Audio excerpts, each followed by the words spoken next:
Bienvenue à toutes les femmes ambitieuses. Vous écoutez notre speed coaching du jeudi. Le principe, je vous coach sur le podcast. Allez poser vos questions en cliquant sur le lien dans les notes de l'épisode et je vous répondrai en direct dans le podcast. C'est parti!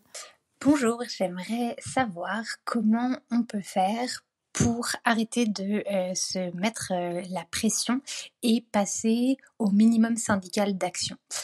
Exemple, j'ai un examen dans le cadre d'une formation alors que déjà au travail je suis complètement overbookée.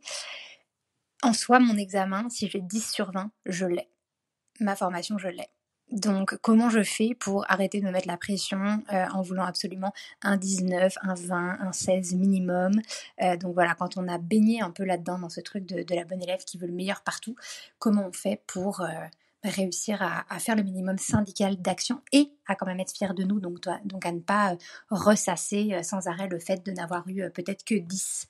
Parce qu'au final, on a souvent toujours peur de ne pas faire assez et en misant le 10, avoir moins et tout louper. Donc en général, nous les femmes, c'est l'excellence ou rien. Donc comment on fait pour trouver sa bonne balance tout en se sentant bien là-dedans? Merci beaucoup. Bonjour Amélie et merci pour ta question. Alors la première chose que je voudrais partager avec toi, c'est que la pression est une émotion qui s'exprime en toi quand tu as une pensée qui te met la pression. Autrement dit, tu crées ta propre pression. Parce que le monde autour de toi, finalement, s'en fiche un peu de savoir si tu as un 10, un 18 ou un 20. Ça n'est pas important, mais aujourd'hui, c'est important pour toi. Et c'est ça qu'il faut voir. Et c'est ça qu'il faut voir avec beaucoup d'acceptation, beaucoup de compassion.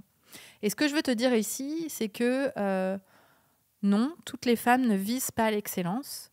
Et je ne suis pas sûre que cette pensée te soit utile parce qu'elle te montrerait quelque part que si tu ne vises pas l'excellence, tu es différente ou tu n'es pas assez bien. Chacun a le droit de choisir ce qu'il veut. Et ici, tu peux aussi, quelque part, challenger ta définition de l'excellence. Et si l'excellence, pour toi, en ce moment, ce serait de mener à bien à la fois ta carrière et à la fois passer ton examen et l'obtenir, sans nécessairement avoir la meilleure note, mais tout simplement en t'assurant que tu vas l'obtenir. Et si ça, c'était l'excellence. Tu vois, dans l'excellence, dans ce mot, on peut y mettre ce qu'on veut. Et toi seul décides de ce que tu veux lui faire dire. Alors, comment faire pour que tu te sentes fière, même si tu as eu juste 10, par exemple, parce que tu as décidé de ne pas surinvestir le champ des révisions pour ne pas t'épuiser? Eh bien, tout simplement en le décidant en avance, en décidant de façon intentionnelle le temps que tu vas dédier à tes révisions pour ton examen, ce que tu vises comme note, par exemple ici, d'avoir la moyenne, et en décidant qu'en obtenant cette note, quoi qu'il arrive, tu seras super fier de toi puisque tu auras atteint ton objectif. Et donc ici, la fierté ne va pas venir du 18 sur 20 ou du 20 sur 20, elle va venir de ta décision d'être fier de toi parce que tu as atteint ton objectif. Et ça peut être ta nouvelle définition de l'excellence. Voilà Amélie, je te souhaite un très bon examen et je te dis à bientôt. L'épisode vous a plu? Pour me soutenir, parlez-en autour de vous et laissez un avis 5 étoiles. Sachez que le coaching est au cœur de notre programme Leaders Ambitieuses.